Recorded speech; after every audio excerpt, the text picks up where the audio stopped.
You're listening to Talk with Olena podcast. Today, I have a very special episode for you. I have my guest, Brooke Finlay.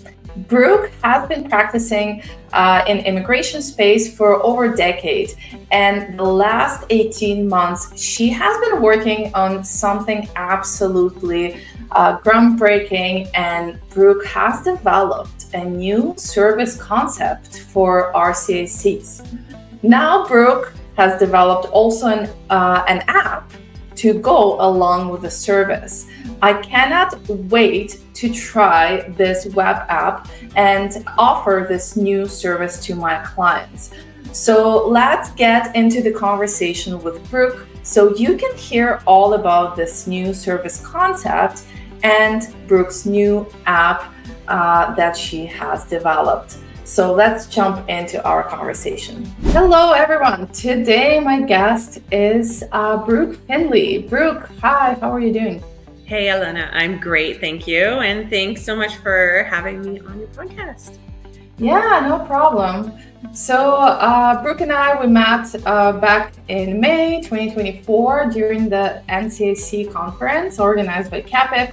It was my first time attending the conference, which is crazy because I've been around for 8 years and I've just never, I don't know why, I never made a priority to attend it, but it was in Halifax and I went there and it was honestly the best time, and I'm regretting that I missed out on 8 years of RCICs. So if you are an RCIC and you haven't attended RCIC, I really want you to try it out because it was really, really fun, and you get to meet people, you get to know about their journeys as RCICs, as business owners, and that's how we met. So Brooke, tell me when did you get your license, and how long you've been practicing, and tell me a little bit about your company. Sure. So I've been in the Canadian immigration legal space now for over a decade. I started working for another RCIC and then actually ended up partnering in the business, became an RCIC myself in January 2016, if I have that right. And last year went out on my own, and I have my consulting practice as well as a legal tech startup. I dove into the tech world, which is crazy. My husband's actually in IT, and so I like to kind of just like poke him, and I'm like, I'm a tech founder because I'm really not a technical person at all. But there are people that are and who want to partner. So that's sort of where I'm at now. The tech part's been ongoing. I mean, it's been an idea in my head for a number of years, just knowing like there has to be a better way to do this.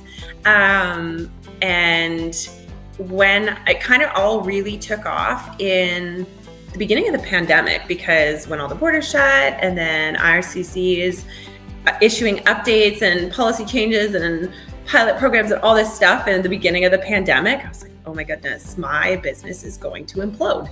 Like, this is going to crush me. So what do I do to prepare for whatever? Why did you feel that all the IRCC updates would crush you? Like, so we're talking about 2020 around there. Yeah, just the speed of change and borders closing and all the not even just immigration, but just all the panic and fear that was present at that time. So I was just thinking, okay, like, what can I do? Basically, what can I do that will give me a sense of control over something in my life? So I did a master's in innovation and entrepreneurship, and that's when I really spent the year of that degree studying our industry, studying consumer desires, trends, looking at adjacent industries like tax and real estate, and trying to figure out like how could we improve the customer, like the journey of someone immigrating to Canada or really immigrating anywhere. Because just, we need to update. We always need to be looking for ways to improve. So anyway, that's kind of where it started, and things have really just taken off from there. When did you, so your immigration company, it's called Navio, right? Navio? Yep. Navio. And so that's actually how I first time came across your profile on LinkedIn before we met in person, because I just, looked at I think you just popped up on my feed in terms of LinkedIn posts, and I just went on Navio website. And it just really, really impressed me in the sense of it was so intuitive to me, like as a customer, like journey, like when you go on your website, I really felt like it was very well structured and thought through in terms of the customer, the immigrant, that they would really understand how working with your company would go, like what's a step one, what's a step two, what options they have. And I really liked it. And then we talked and you said that, yeah, it's actually, part of my vision, right? To be really innovating and learn about customer needs and learn about their journey and make sure that that journey is, very clear to them and smooth. So in terms of your, journey with Navio, when did you establish the company? Which year was it? Well, the company's been established for many years, and I really took over, rebranded, and started going in this new direction last year, actually. Okay. I actually didn't know that, because I felt like it's been around. Okay. Yeah. So the consulting component has been around, yes. But I've spent a lot of time and effort on designing and creating that brand identity and defining, the branding elements like our vision and our values, and really turning focus to that customer journey. I think it's really easy. And what I was doing before was thinking, like, how do I need this to work for me? And that's really not the purpose. And it's how do we make this work for the people we're serving? So, and I do want to just shout out to my team. I have an incredible team, and what you see on our website is the product of that team. So I do not want to take credit for that. I will take what's owed to me, but I've got the big picture, the vision. But how that actually gets communicated and delivered to our customers is a result of our team. I've got a marketing specialist, business analyst, and then a team of incredible RCICs. So it's a joint effort, and I don't want anyone to go look at my website and think that I've done that by myself, because I have not. Yeah, no, it looks amazing. It looks great. So you rebranded your company, you launched, your new kind of identity on the market. And then I guess shortly after, you got the idea of a tech startup, right?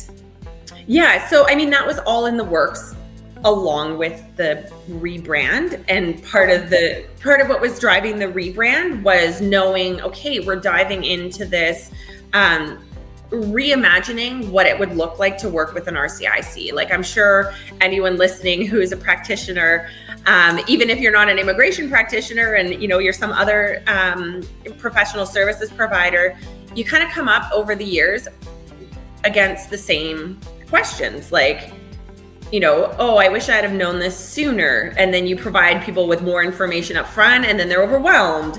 And people are always asking, for if there's variances in fees, like, is there a step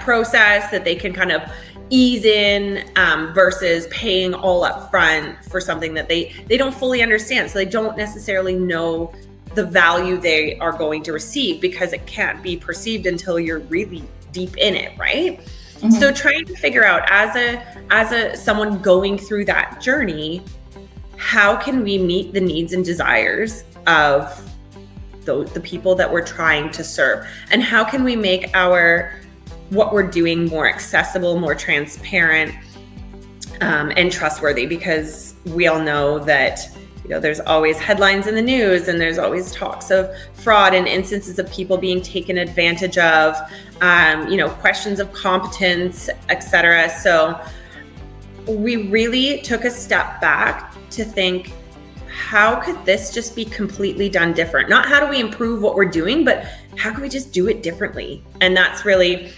what's gone into the rebrand to reflect, who we've become and where we want to go. So tell me about the app. Who is it for? That's number one question. And what does it do? So how does it make the journey different for the client? Sure. So it's a web app, and it takes the customer, it takes the person navigating an immigration process, whether that's someone applying for a work permit in Canada or permanent residency, or it's a business in Canada that's applying for an LMIA or submitting an offer of employment through the portal. It takes them through the process step by step with instruction, and fills in all the gaps that are on IRCC's website. Basically, we took our internal SOPs, our standard operating procedures of how to actually get stuff done, and we just flipped it customer facing. So to understand how it really makes things different, it does it in a number of ways. So the app itself isn't the innovation. The app is just powering our innovation. Our innovation is the service model. It's putting the client in control of their application. They're in the lead, and it's giving them the support they desire, how they desire it, along the way. So we are filling that gap really between DIY and that standard full service model, So it's something in between. It's not fully do it yourself. Is there an option that they can pick that it's fully do it yourself, or it is that like in between? So right now it's in between. Could we make it fully DIY? Sure. But based on the research we've done, which has been thanks to the masters that I did, I spent a lot of time and had resources to be able to do statistically significant studies and get consumer feedback. DIY is, and like a fully automated approach isn't what people are seeking, or at least the people that we are seeking to serve.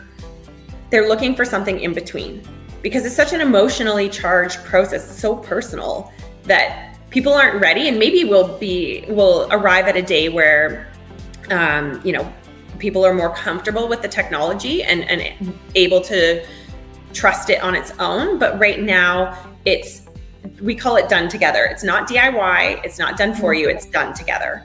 And that is what that gap in the market that we're filling. I also describe it as, DIY, you're on your road trip by yourself navigating. Done for you, you've got your chauffeur and you're, in your limo and someone's driving you around. And done together is you're in the driver's seat. This is your application.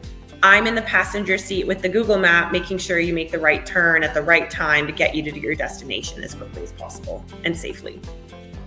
That's great. Yeah, I like that analogy. It's really good. Okay, so do you mind if I ask you like more in-depth questions, just because I really want to understand? So let's just say we have a client who, I don't know, is applying for express entry, and let's just say they already received invitation to apply for express entry, and they want that done together service. So how would it look like? So they would, I assume, would have to purchase the access to this web app, right? Yep. And they would go on the app, and what does the app provide to the client? So the app provides a process, a step-by-step process, and they mark the steps off as it's completed. And from the practitioner side, for example, in this scenario you gave, this person's already got their invitation. So you can actually, before the client is onboarded, you can adjust the steps to mark complete all the things they've already done. So they're not repeating, it's not confusing. And then they've got a list of forms. So how to fill out, and in this case, they're all online forms. So how to actually fill out each section of the express entry profile. And we get a lot of those questions, right? Is IRCC, there's a field, but it's like, well, this is my situation. How do I, present that information in the field given? Because it's like not a perfect match, right? So giving people advice, and then there's also the document checklist. So explaining exactly what's needed, highlighting, where people often hit hurdles, like, oh, if you've been in Australia, make sure you've also got those traffic clearances. Because if you don't, IRCC will cancel your application, right? And just access to more than what's on IRCC's website, those insights and recommendation and tips that we all have as practitioners that help our clients who are going through it for the first time. And then in app, there's communication. So depending on the level of service that the person is chosen, like the service plan. How many plans are there? Right now we have 3, and really the difference is, the base plan has in-app communication, document form review, and then the next step up would add video conferencing, and then the step beyond that would add post-submission support, so representation. And yeah, so they're working along through the steps, like in the process, uploading their documents. So there's document upload. They can track all of their, like the documents that they are uploading. And there's the back and forth with the RCIC until the document's finalized. So for example, it would all show pending on the client side until they upload something. And then it would show under review. And on the RCIC side, shows, you need to review this document, and then it just goes back and forth until something's finalized and the status is marked finalized. So then the ultimate goal is to get everything marked finalized so it's ready for submission. Sorry, in terms of just technicalities, so let's just say if the client picks the lowest plan, right, which is just, you said the lowest would be in-app support, so they still would be able to ask RCIC questions, right? Like in-app? Yeah. It's just in the in-app communication function. Okay. And so it's like as a chat kind of a deal, right? Exactly. Yeah. So if they choose that lowest plan, do they fill out their, in case of express entry post ATA, their information like in this app, or they just independently fill it out in their express entry profile? They just independently fill in their express entry profile. Okay, but for the other plans, second and third, is it still independently fill it out in express entry profile? All of the done together is the client in the lead because they're in the driver's seat, so they're filling it out. Okay. And then if they want someone else to fill it out, like an RCIC, that's where you've got, we're not trying to reinvent the wheel. That's, traditional full service. Yeah. Okay, but traditional full service is the third plan, or is it something different? Something different. Okay, cool. Yeah. Okay, which is so that's also facilitated on the app as well. And all the steps and documents, forms are all configurable so that, depending on the service plan, what the consumer, the client, the person applying, what they see is specific to their plan. Okay. Now, the juicy question. Have you had clients going through it, and have you had RCICs going through it, like using it for business? Yes. So yes and yes. We are onboarding all of our clients to our platform. We launched in June. Prior to that, we were doing a pilot with a third-party app. So I've been testing this and gaining feedback and making improvements for 18 months now, roughly. Oh wow! That's a long journey. Yeah. It feels like just yesterday. And yes, so we launched our custom app, like the one that we built in June, and we've been onboarding clients. And RCICs on my team are using it. So right now we're using it within our firm. I've got a small group of other RCICs who are ready to beta test. So we're diving into that. And yeah. That's awesome. So I'm looking at this as, from business point of view, right? Like from business point of view, how my business can use, or anybody else's RCIC business can use this. So what would be, or I don't know if you're intending it or not, but what would be the model? Like if, for example, I would want to have this product to be used for my business and offer it to my clients. So would it be like some sort of a subscription model when RCICs do the subscription, or how does it work? So we're still working on that to figure out what the best approach is, but that's possible. Like we're looking at the subscription model and how do we structure that? Okay. TBD. Okay, so it's still in the works already. Yeah. But you are intending on offering it to immigration companies? Yes, absolutely. Because I definitely agree that it's a gap in the market, and I assume that this done together concept is supposed to be, relative, I guess, cheaper, right, than full service. Yeah. Sorry, go ahead. Do you have, sorry about that, do you have like pricing in mind, or like is it something in the works? So we have pricing in our firm, yes. Okay. What I can tell you, like, I don't know, again, because we're still working on the B2B model, I don't know what that how that looks for other RCICs offering that to their clients. So that's still in the works. But right now, what I can tell you is if I were to totally flip my business 100% to done together model using our platform, I could serve 6 times as many clients with the same amount of input in terms of like labor, RCIC experts. And at the same time, offer savings to our customers of upwards of 65%, depending on the plan that they choose.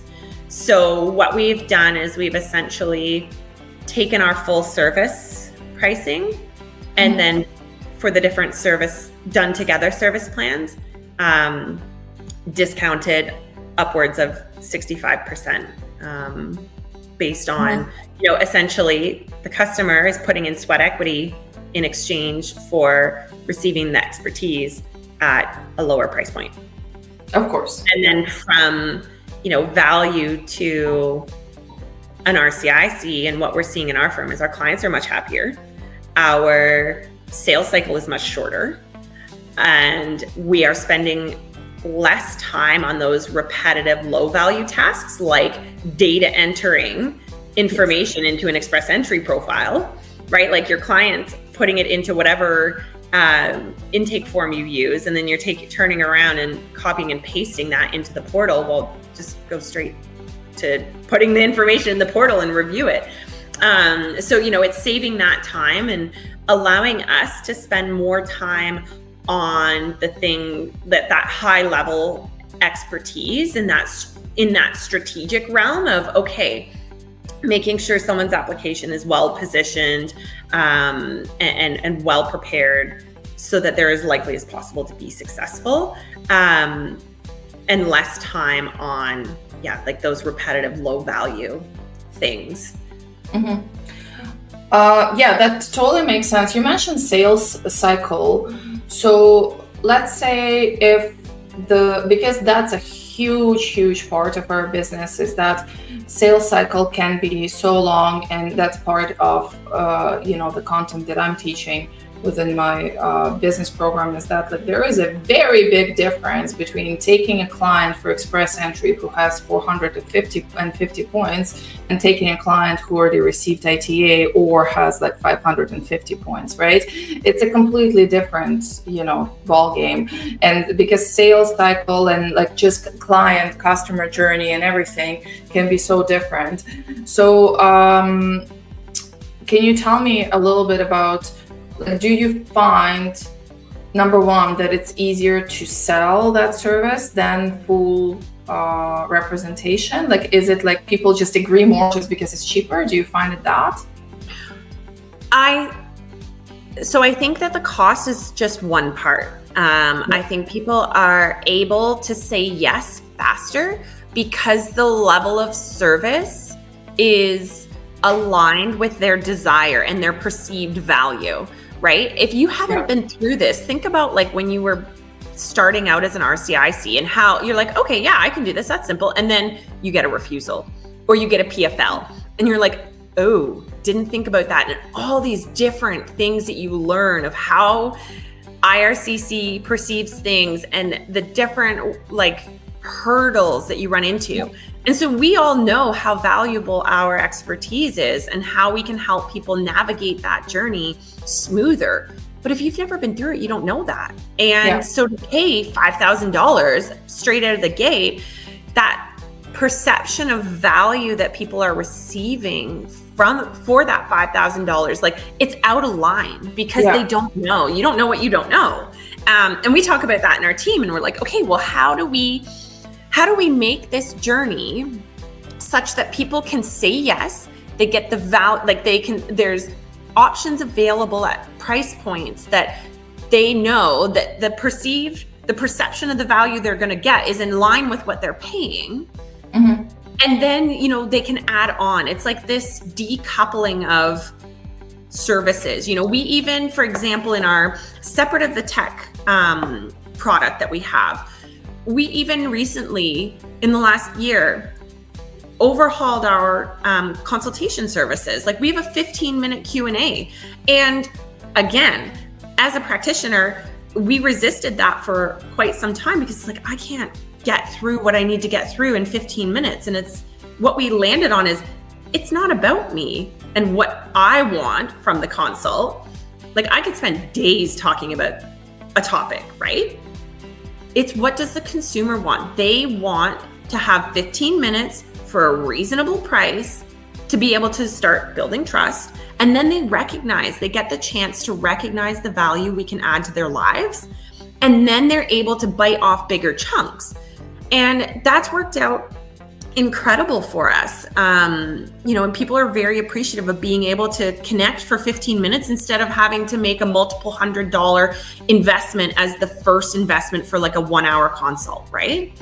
And what we're seeing is someone books a 15, then they book another one, then they book an hour, then they hire us full service. And it's just thinking of how can we serve our clients in a way they want to be served. And so can they say yes because it's a lower price point? Yeah. Why is it lower? Because we're meeting people where they're at and giving them what they're asking for, what they desire and what they want.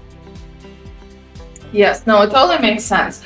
With 15 minutes Q&A though, I feel like, of course, there can be different experiences, but my experience was that it is what customer wants, but definitely not what meets my business needs, because then the schedule ends up being very full and chaotic, and it's how it is really difficult to focus or to jump from one task to another task.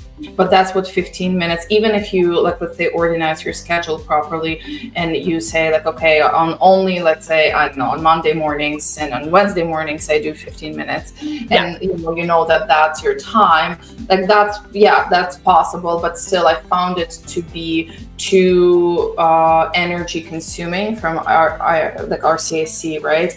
So but I know I understand what you're saying, and it's just a matter of finding what fits to your customer as well, because you're located in Whistler, right? Yes. So I think it's maybe a little bit depends on also your exact segment that you're serving and what cases you're handling, of course. Absolutely. And to your point, there needs to be the balance between does it meet your business needs? It has to be both. And that's the thing. I don't know if you've ever seen that Venn diagram of the client needs, the business needs, and in the middle is the sweet spot. And that's what you're striving for. And so it does come down to who are your customers and clearly defining the segment that you're targeting. For example, my Done Together service is not for someone who wants me to hold their hand. And I'm totally honest with them. They might look at the price tag and be like, well, I want that. And if I say, okay, this is what's involved, and they say, well, no, I want you to do that, then I say, great, well, then this is the service you need and this is the price. And I think once you've defined who your customers are and what they want, then it's easy to say yes or no. Like, you have to say yes or no as the business operator too, right? Like, if you get a client with in hiring you for a service that doesn't suit their needs, it doesn't mean that your service is, the problem. There's just a mismatch. And so the more you focus on the type of client you want to serve, structuring your offering so that it meets that need, and then focusing on that and not trying to make a one size fits all. I've said no to people in our Done Together. I'm like, this isn't going to suit you. Like, it's not the right option. So about that, I'm happy you brought it up, because it was my, literally next question is that, so what is ideal client? Because always my problem has been always the fact that, I would have a consultation and it would be kind of a perfect client on paper, but they are too early in the journey for me to make sense to take them on a full retainer. So let's just say, as an example, somebody has a consultation and everything is perfect, but they need another 6 months to just finish their work experience in Canada. However, they loved you so much, they want to sign on with you right now. So is it something that you would do done with you, or you want only clients that are super close to filing the documents? Can you tell me who is the perfect client in terms of that? Where are they in their immigration journey? So what we're doing, I think, to answer that question in two parts of where are they in their journey? When does it make sense for them to engage you or an RCIC? And then what's the appropriate service level? I think those are two different questions, right? So the first one, where are they at? I think I leave that up to the customer, right? I say, great, well, we can start for sure. If you need to have 6 months left to gather or gain the work experience you need. I have lots of clients that take 6 months or more to get all their stuff together, all the ducks in a row before they're ready to submit, right? And having more time is always nice. So if they're a go-getter and a type A, let's get this, let's start as early as possible, by all means, sure, I'm happy to do that. So would you recommend them? Would you offer them this Done Together service? Yeah, absolutely. Because we could get them on, then they can see the process. They can start gathering documents. They can start prep, they could prep their Express Entry profile and just not submit it, right? And you could also bring them on full service, even if they wanted, if they wanted full service, and that was where they were at in the journey. I don't think it's a matter of the service level, the point they're at in the journey doesn't necessarily dictate the service level. It's more what are there in terms of, is Done Together a better fit than Done For You? Someone who's super stressed, who's a super anxious person and just can't, wants to have someone take control of the application because that's what brings them the most peace of mind, is probably not a good fit for Done Together. They probably want the full service. Someone who's I appreciate and value the cost saving. I'm willing to follow, to put in that effort, that time to fill things out, set up my profile, deal with, the system being down and not being able to log in and getting kicked back to the, English or French page that we all do when the portals aren't working, and dealing with all of that. And what I want you to do, Brooke, is tell me that I've inputted my data correctly. tell me that my documents are complete, that they're finalized, that I'm not going to get canceled like my friend who waited and then, months later got canceled and now the points have increased and they're not going to get an invitation and now they're going through a PNP or an LMIA or something. Like, I want to have the highest chance of avoiding that outcome. But I want to be in the lead. I want to do the bulk of the heavy lifting. That's the type of person that would be a great fit for Done Together. Mm-hmm. Okay, and yeah, savvy, because it is an app. Like, and I've had people that are, not tech savvy. Like, you had to be able to learn. And I know there's lots of portals but that's how we're able to deliver the cost saving, right? Like, we can't do all the heavy lifting in the manual way for cheap because it's so time consuming, and time is money and expertise is money. So that's, for sure. And, but going back to the concept of this service, so I just want to be kind of clear here that it's not, so this web app, it's not the same as, or, analogy to, for example, like KCZ or any other, because it's not a CRM. It's not a, it's not going to be like a backend for RCIC in terms of like that CRM and invoicing and all of that. So it has nothing to do with those. It's a completely different type of product that you developed, right?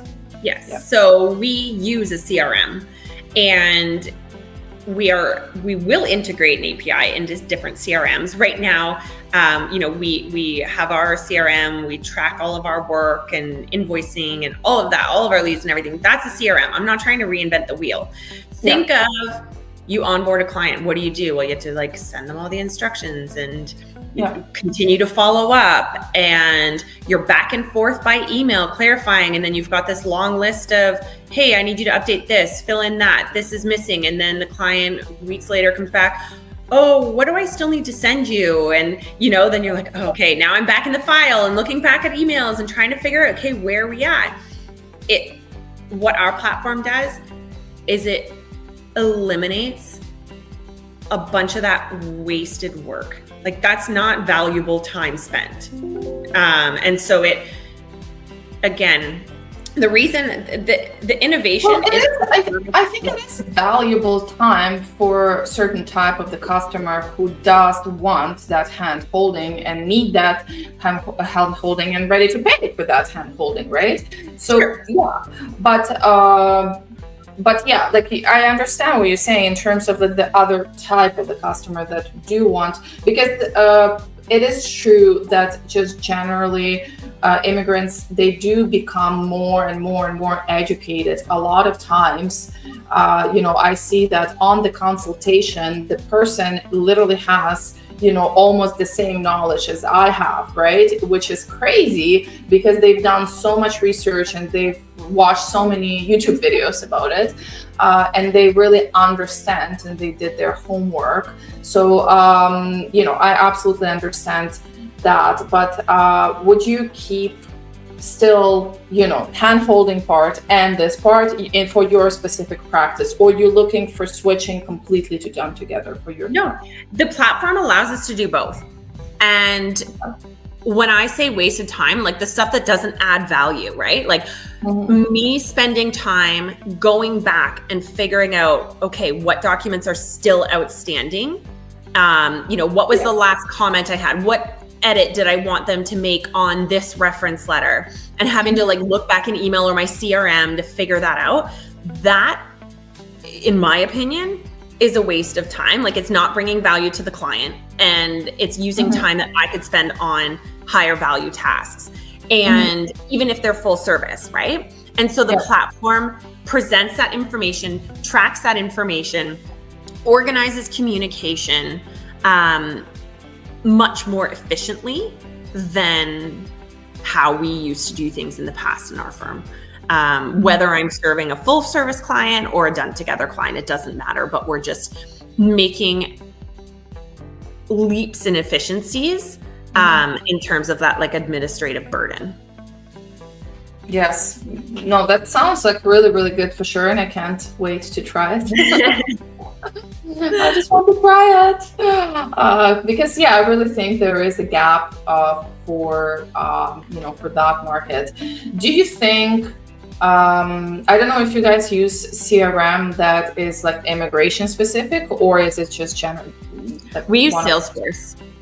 Sorry, we found Salesforce. Oh, Salesforce. Okay. Yeah. So it's a generic one. Yeah. Yeah, for sure. Because I really think that you hit a good spot, sweet spot for me. Because even yesterday, so I run right now my whole cohort of my coaching group, and yesterday we had the whole day of conversations about what software do you use and what software should we use. And my stance on it, it's like they're very different from everybody else, I think, because I always say that, look, there is absolutely no shortage of CRMs out there. Like, you can use Salesforce, you can use whatever you want. I use Trello. It's about, task tracking. It's about, of course, customer tracking and all of that. But what matters here, and you can use one of those immigration specific CRMs as well, but what matters here, I think, is the principle behind using any software. And that's, I feel like, what you kind of invented. It's not just the software, it's the whole product, like it's a service, right? It's a principle of what you're offering. And I think a lot of RCICs, of course, clients as well, but RCICs would benefit because they don't need to think about how they're going to use, the product. Like, you already invented the service that they're going to sell, right? And I think that's very, very valuable. And I definitely can't wait to try that with my clients and see how that goes, for sure. Do you find, just one of the last questions that are like that specific, do you find that may be a problem, that because you're offering chat function or like in-app support, there may be a problem of like excessive communication, especially if the client kind of far away from their filing date? Yeah, I mean, that's something that I think we're all grappling with, is how do you manage the volume of communication. And again, part of the value of what we've created is having that information. Like, if you have SOPs and let's say you specialize in Canadian experience class, you've got your email templates with all of your instructions and you're always sending these out to clients, but then they get lost, right? You instruct them something and then it's buried in their email. Well, in the app, that information is always available at their fingertips, right? So again, the hope is that increase in efficiency by not needing to answer those questions that were asked time and time again, because the information is available.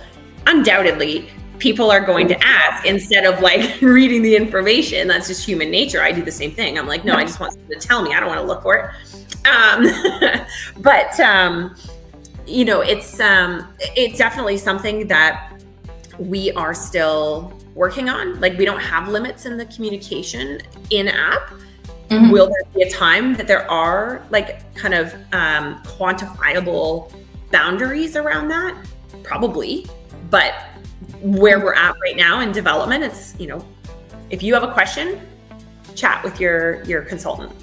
And again, that's kind of where it's between the done DIY and the done for you, because I'm assuming that most, when someone hires you for full service, you answer any email they send you, right? Or answer any call they send you, right? So it's sort of in between there, where you can ask, like, we're not putting limits on the number of questions you can ask. We're going to get you across the line. One day, would there be? Maybe. I don't know. We'll see how it goes. Yes, of course. I think it's just you need to test it out like more and have more experience with the customers going through it to see if that's even a problem, because sometimes we think that something may be a problem, but then it ends up to be fine. So that makes sense. And I want to ask you, do you think your app, your service would not eliminate, but I guess decrease overhead, meaning that eliminate the need for legal assistance, not completely, but at least lower the need for so many hours, right? Because if legal assistants don't need to fill out portals anymore, they don't, like, and you essentially, you're decreasing overhead of your company in salaries and wages. So I think this is a great question. I love it. I think really what you're getting at is our computers, is AI, is machine learning going to replace us as humans? Well, there are two parts. There's the sad part of it, which means that no need for LAs, not completely, but like still less need of LAs. That's a sad part, because yes, but the second is a good part, because you are decreasing your expenses. Like I just did my bookkeeping for last year, and I looked at the salaries and wages number, and I'm like, of course it's the highest expense on the list, right? And it's huge in our business, in a sense, like especially if you hire Canadian talent. Yeah. So the way I look at it is, the technology is allowing us humans to do more of the complex stuff, and it's going to create opportunity for more highly skilled jobs. So maybe your LA becomes an RCIC, right? Mm-hmm. And you're serving more clients, and therefore have the room to bring on, more highly skilled workers, because you've optimized and made your practice more efficient. What I know for sure is that people going through immigration processes are far from ready to trust a purely technology-based solution, without, like, one that existed without any human input. It's this is a very human process, very personal, very emotional, and AI, we're not at a point where people are ready to let AI replace us. And I think we'll ever get there. Probably not in my lifetime. I don't know, maybe.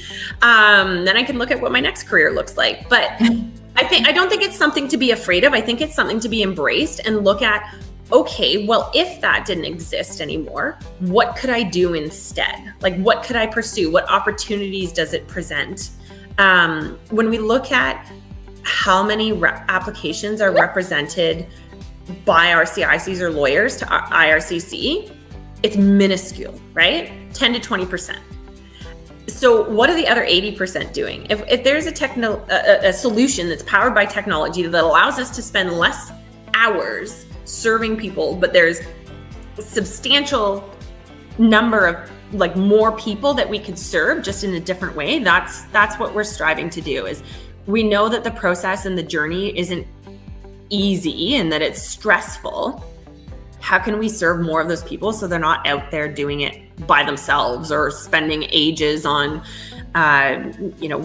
WhatsApp groups or Facebook groups and things like that, trying to figure it out, getting misinformation, not getting personalized information that's appropriate to their situation, and losing sleep at night. How do we serve more people and help grow our economy, grow our communities?